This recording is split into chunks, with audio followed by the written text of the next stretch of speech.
ಯೋಜನೆ ಛಾಯಾಗ್ರಾಹಕರಿಗೆ ವರದಾನ. ಜಿಲ್ಲಾಧ್ಯಕ್ಷ ಅನಿಲ್ ಕುಮಾರ್. ರಾಜ್ಯದ ಸುಮಾರು 4 ಲಕ್ಷ ಛಾಯಾಗ್ರಾಹಕರಿಗೆ ಆಸರೆಯಾಗುವ ನಿಟ್ಟಿನಲ್ಲಿ ಕರ್ನಾಟಕ ರಾಜ್ಯ ಛಾಯಾಗ್ರಾಹಕರ ಹಾಗೂ ವಿಡಿಯೋಗ್ರಾಫರ್ಗಳ ಸಂಘ ಜಾರಿಗೆ ತಂದಿರುವ ಆಸರೆ ಯೋಜನೆ ಅತ್ಯಂತ ಸೌಲಭ್ಯದಾಯಕವಾಗಿದ್ದು, ತಾಲೂಕಿನ ಎಲ್ಲ ಛಾಯಾಗ್ರಾಹಕರು ಅದರ ಸದುಪಯೋಗ ಪಡೆದುಕೊಳ್ಳಬೇಕು ಎಂದು ಸಂಘದ ಜಿಲ್ಲಾಧ್ಯಕ್ಷ ಅನಿಲ್ ಕುಮಾರ್ ಕರೆ ನೀಡಿದರು. ಪಾವಗಡ ಪಟ್ಟಣದಲ್ಲಿ ಇರುವ ಪ್ರವಾಸಿ ಮಂದಿರದಲ್ಲಿ ಗುರುವಾರ ಜಿಲ್ಲಾ ಹಾಗೂ ತಾಲೂಕಾ ಛಾಯಾಚಿತ್ರ ಗ್ರಾಹಕರ ಸಂಘದ ಸಹಯೋಗದೊಂದಿಗೆ ಏರ್ಪಡಿಸಲಾಗಿದ್ದ ಆಸರೆ ಯೋಜನೆ ಸದಸ್ಯತ್ವ ನೋಂದಣಿ ಅರ್ಜಿ ವಿತರಣಾ ಕಾರ್ಯಕ್ರಮದಲ್ಲಿ ಅವರು ಮಾತನಾಡಿದರು.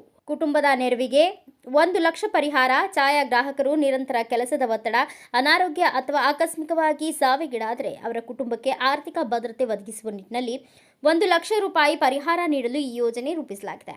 ಕೇವಲ 110 ರೂಪಾಯಿ ವೆಚ್ಚದಲ್ಲಿ ನೋಂದಾಯಿಸಿಕೊಳ್ಳುವ ಮೂಲಕ ಆಪತ್ತು ಬಂದಾಗ ಕುಟುಂಬಕ್ಕೆ ದೊಡ್ಡ ಮಟ್ಟದ ಆಸರೆ ಸಿಗಲಿದೆ ಎಂದು ಅವರು ತಿಳಿಸಿದರು.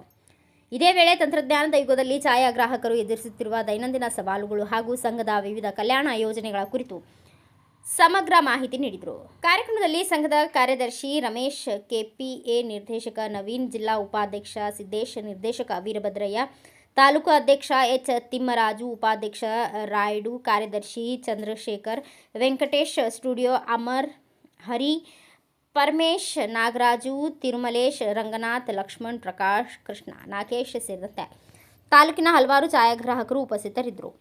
ನಮ್ಮ ಫೋಟೋ ಫ್ರೇಮ್ಸ್ ಮಾಡೋರು ಇವರೆಲ್ಲ ನಮ್ಮ ವೃತ್ತಿ ವ್ಯಾಪ್ತಿಗೆ ಬರ್ತಾರೆ. 2013ರಲ್ಲಿ ಮಾನ್ಯ ಸಿದ್ದರಾಮಯ್ಯನವರು ಆಗಿನ ಮುಖ್ಯಮಂತ್ರಿಗಳು ಅವರ ಕಾಲದಲ್ಲಿ ನಮ್ಮ ಛಾಯಾ ವೃತ್ತಿನ ಅಸಂಘಟಿತ ಕಾರ್ಮಿಕರು ಅಂತ ಹೇಳಿ ಕಾರ್ಮಿಕ ಇಲಾಖೆಗೆ ನಮ್ಮನ್ನು ಸೇರ್ಪಡೆ ಮಾಡ್ಕೊಂಡಿರ್ತಾರೆ. ಅದೇ ರೀತಿ ನಾವು ಭಾಳ ಸುಮಾರು 500ಕ್ಕೂ ಹೆಚ್ಚು ವರ್ಷಗಳಿಂದ ಈ ವೃತ್ತಿ ಇದೆ. ಈ ಭಾರತದಲ್ಲಿ ಯಾವುದಾದ್ರೂ ಭಾಷೆ ಇಲ್ಲದಲ್ಲಿರೋ ವೃತ್ತಿ ಅಂತಂದರೆ ನಮ್ಮ ಛಾಯಾಗ್ರಹಣ ವೃತ್ತಿ. ಯಾಕೆ ಅಂತಂದರೆ ಒಂದು ಫೋಟೋನಲ್ಲಿ ಸಾವಿರಾರು ಕತೆ ಬರಿಬೋದು. ತಾವು ಪತ್ರಕರ್ತರು ಎಲ್ಲ ಒಂದು ಫೋಟೋ ಕೊಟ್ಟರೆ ಅದಕ್ಕೆ ಏನು ಸಾರಾಂಶ ಬೇಕು, ಅದೆಲ್ಲ ಯಾವ ಕಾರ್ಯಕ್ರಮ ಏನು ಅನ್ನೋದು ತಾವೆಲ್ಲ ಬರಿತೀರ. ಅಷ್ಟು ಇಂಪಾರ್ಟೆಂಟ್ ಆಗಿರೋ ನಮ್ಮ ಈ ವೃತ್ತಿ. ಈ ವೃತ್ತಿನ ಇತ್ತೀಚಿನ ದಿನಗಳಲ್ಲಿ ನಮಗೆ ಡಿಜಿಟಲ್ ಕ್ಯಾಮ್ರಾಗಳು ಬಂದು ಭಾಳ ನಮ್ಮ ವೃತ್ತಿಗೆ ಹೊಸಬ್ರು ಬರ್ತಾ ಇದ್ದಾರೆ. ಅಂದರೆ ಪ್ರೊಫೆಷನಲ್ಸ್ ಬರ್ತಾ ಇಲ್ಲ. 2-3 ಸತಿ ಫೋಟೋ ತೆಗಿತಾರೆ, ಅವನೇ ಫೋಟೋಗ್ರಾಫರ್ ಆಗಿಬಿಡ್ತಾನೆ, ಅವ್ನಿಗೆಲ್ಲೂ ಟ್ರೈನಿಂಗ್ ಇರೋದಿಲ್ಲ.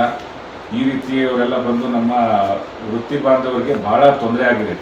ಇದನ್ನೆಲ್ಲ ಮನಗಂಡು ನಮ್ಮ ಕರ್ನಾಟಕ ಛಾಯಾಚಿತ್ರ ಗ್ರಾಹಕರ ಸಂಘ ಆಸರೆ ಅಂತ ಕಾರ್ಯಕ್ರಮ ತಂದಿದೆ. ಇದರ ಮೂಲ ಉದ್ದೇಶ ನಮ್ಮ ಛಾಯಾಗ್ರಾಹಕರು ಇದಕ್ಕೆ 110 ರೂಪಾಯಿ ಕೊಟ್ಟು ನೋಂದಣಿ ಮಾಡ್ಕೋಬೇಕು. ಈ 110 ರೂಪಾಯಿ ಏನಕ್ಕೆ ಅಂತ ಅಂದರೆ 100 ರೂಪಾಯಿ ಡಿಪಾಸಿಟ್ ಮಾಡ್ತಾರೆ, 10 ರೂಪಾಯಿ ಅದಕ್ಕೆ ಅರ್ಜಿ ಮತ್ತು ಫಾರಮ್ಸು ಅದೆಲ್ಲ ಅದಕ್ಕೆ ಆ ಪರಿಕರಗಳಿಗೆ 10 ರೂಪಾಯಿ ಯೂಸ್ ಮಾಡ್ಕೊತಾರೆ. ನಮ್ಮ ಇದು ಮೊದಲನೇ ಹಂತದಲ್ಲಿ 10,000 ಜನ ಈ ಯೋಜನೆಯಲ್ಲಿ ಬರ್ತಾ ಇದ್ದಾರೆ ಇಡೀ ರಾಜ್ಯಾದ್ಯಂತ. ನಾವು ಸುಮಾರು 4 ಲಕ್ಷ ಇದ್ದೀವಿ, ಅದರಲ್ಲಿ ಈಗ ಬರೀ 10,000 ಜನನ ಈ ಯೋಜನೆಯಲ್ಲಿ ತರ್ತಾ ಇದ್ದೀವಿ. ಯಾರಾದರೂ ನಮ್ಮ ಛಾಯಾಗ್ರಾಹಕರು ನಿಧನ ಹೊಂದಿದರೆ ಅವ್ರಿಗೆ ನಿಧನ ಹೊಂದಿದ ಒಂದು 7 ದಿನಗಳ ಒಳಗಾಗಿ 1 ಲಕ್ಷ ರೂಪಾಯಿಗಳನ್ನ ಕೊಡುವಂಥ ವ್ಯವಸ್ಥೆ ಈ ಆಸರೆ ಯೋಜನೆಯಾಗಿದೆ. ಪ್ರತಿಯೊಬ್ಬರು ಇದಕ್ಕೆ ಯಾರ್ಯಾರು ಮೆಂಬರ್ ಆಗ್ತಾರೆ ಅದನ್ನ ಆಯಾ ತಾಲೂಕಿನಲ್ಲಿ ಒಂದು ಗ್ರೂಪ್ ಮಾಡ್ತೀವಿ. ಆ ತಾಲೂಕು ಅಧ್ಯಕ್ಷರು ಅವ್ರ ಮಾನಿಟರಿಂಗಲ್ಲಿ ಆ ಗ್ರೂಪ್ ಇರ್ತದೆ. ಯಾರಾದರೂ ನಿಮಗೆ ರಾಜ್ಯದಲ್ಲಿ ಯಾರಾದರೂ ನಿಧನ ಹೊಂದಿದ್ರೆ ಅದಕ್ಕೆ ಮೆಸೇಜ್ ಹಾಕ್ತೀವಿ. ಆ ಮೆಸೇಜ್ ಹಾಕಿದ್ದನ್ನು ಆ ತಾಲೂಕು ಅಧ್ಯಕ್ಷರುಗಳು ಅವರಲ್ಲಿ ಎಷ್ಟು ಜನ ಮೆಂಬರ್ಸ್ ಇರ್ತಾರೆ ಅಷ್ಟು ಅಮೌಂಟ್ ಅದಕ್ಕೆ ನಮ್ಮ ಕೇಂದ್ರ ಸಂಘಕ್ಕೆ ಅದನ್ನು ಜಮಾ ಮಾಡ್ತಾರೆ. ಅದೇ ರೀತಿ ನಮ್ಮ ಪಾವಗಡ ತಾಲೂಕಿನಲ್ಲೂ ಏನಾದರೂ ಈ ಥರ ಘಟನೆಗಳು ಸಂಭವಿಸಿದ್ರೆ ಬೇರೆಯವರೆಲ್ಲ ಇದಕ್ಕೆ ಮಾಡ್ತಾರೆ. ಈ ಮೊದಲನೇ ಹಂತವಾಗಿ 1 ಲಕ್ಷ ರೂಪಾಯಿ ತಲುಪಿಸುವಂಥ ಗುರಿನ ನಮ್ಮ ಕರ್ನಾಟಕ ಛಾಯಾಚಿತ್ರ ಗ್ರಾಹಕರ ಸಂಘ ಹೊಂದಿದೆ. ಈ ಮುಂದಿನ ದಿನಗಳಲ್ಲಿ ಈ ಸಂಖ್ಯೆ ಜಾಸ್ತಿ ಆಗುತ್ತೆ.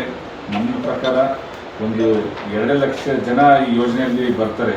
2 ಲಕ್ಷ ಜನ ಈ ಯೋಜನೆಯಲ್ಲಿ ಬಂದರೆ ಒಬ್ಬ ಛಾಯಾಗ್ರಾಹಕರಿಗೆ 20 ಲಕ್ಷ ರೂಪಾಯಿ ತಲುಪುತ್ತೆ. ಯಾಕೆ ಅಂತಂದರೆ ಛಾಯಾಗ್ರಾಹಕಕ್ಕೆ ಮುಂಚೆ ಭಾಳ ಗೌರವ ಇತ್ತು. ಫೋಟೋಗ್ರಾಫರ್ಸ್ ಅಂತ ಅಂದರೆ ತುಂಬ ಗೌರವ ಕೊಟ್ಟು ಕಾಣುವಂಥ ಕಾಲ ಹಿಂದಿನ ದಿನಗಳಲ್ಲಿ ಇತ್ತು. ಆದರೆ ಇವತ್ತು ನೂತನವಾದ ತಂತ್ರಜ್ಞಾನ ಬಂದ್ಬಿಟ್ಟು ಇವತ್ತು ಎಲ್ಲ SLC ಫೇಲ್ ಆದವರು, BE ಫೇಲ್ ಆದವರು, ಮೆಡಿಕಲ್ ಫೇಲ್ ಆದವರು ಇವರೆಲ್ಲ ಈ ನಮ್ಮ ಪ್ರೊಫೆಷನ್ಗೆ ಬಂದ್ಬಿಟ್ಟು ನಮ್ಮ ಪ್ರೊಫೆಷನ್ ಎಲ್ಲ ಕಲುಷಿತ ಆಗ್ಬಿಟ್ಟಿದೆ. ಯಾಕೆಂತಂದರೆ ನಮ್ಮ ಫೋಟೋಗ್ರಾಫರ್ಸ್ಗೆ ಮುಂಚೆ ಒಂದೇ ಕ್ಯಾಮ್ರಾ ಇತ್ತು, ರೋಲ್ ಹಾಕ್ಕೊಂಡು ಅದು ಅವ್ರ ಗುರುಗಳು ಏನು ಹೇಳ್ಕೊಟ್ಟಿದ್ರು ಅದರಲ್ಲೇ ತಕ್ಕೊಂಡು ಇಟ್ಕೊಂಡು, ಈಗೆಲ್ಲ ವಿದ್ಯೆ ಇಲ್ಲ ಅಂತಂದರೆ ನಾವು ಈ ವೃತ್ತಿ ಮಾಡೋಕ್ಕೆ ಆಗೋದಿಲ್ಲ. ಹಂಗಾಗಿ ಅವರೆಲ್ಲ ಬೇರೆಯವರೆಲ್ಲ ಬಂದಿದೆ. ಬೇರೆಯವ್ರು ಬಂದ್ರೂ ಅವ್ರಿಗೆ ಯಾವ ಸಂದರ್ಭದಲ್ಲಿ ಯಾವ ರೀತಿ ನಾವು ಫೋಟೋ ತೆಗಿಬೇಕು, ಯಾವ ರೀತಿ ವಿಡಿಯೋ ಮಾಡಬೇಕು, ಎಲ್ಲಿ ಯಾವ ಆ್ಯಂಗಲಲ್ಲಿ ತೆಗೆದ್ರೆ ಏನು ಪ್ರೋಗ್ರಾಮ್ ಮಾಡಬೇಕು ಅದೇನೂ ಗೊತ್ತಿರಲ್ಲ.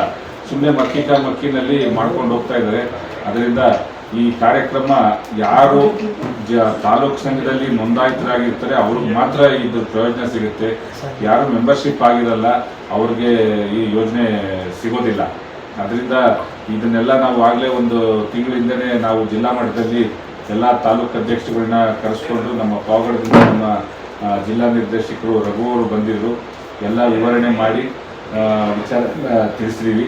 ಇವತ್ತು ನಾವು ತಾಲೂಕು ಪ್ರವಾಸ ಎಲ್ಲ ನಮ್ಮ ಜಿಲ್ಲೆಯಲ್ಲಿರೋ ತಾಲೂಕು ಪ್ರವಾಸ ಎಲ್ಲ ಮಾಡಿಕೊಂಡು ಈಗ ಕೊರಟಗೆರೆ, ಮಧುಗಿರಿ, ಪಾವಗಡ ಆಯಿತು. ಪಾವಗಡದಲ್ಲಿ ಒಂದು ಪತ್ರಿಕಾಗೋಷ್ಠಿ ಮಾಡೋಣ ಅಂತ ಹೇಳಿ ಈ ವಿಚಾರನ. ಬ್ಯೂರೋ ರಿಪೋರ್ಟ್ ಶಿವಾನಂದ್, ಭಾರತ ವೈಭವ news, Pavagada.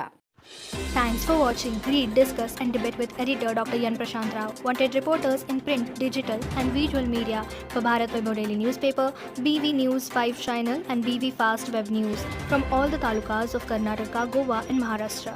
If interested, send your resume to 9019229369.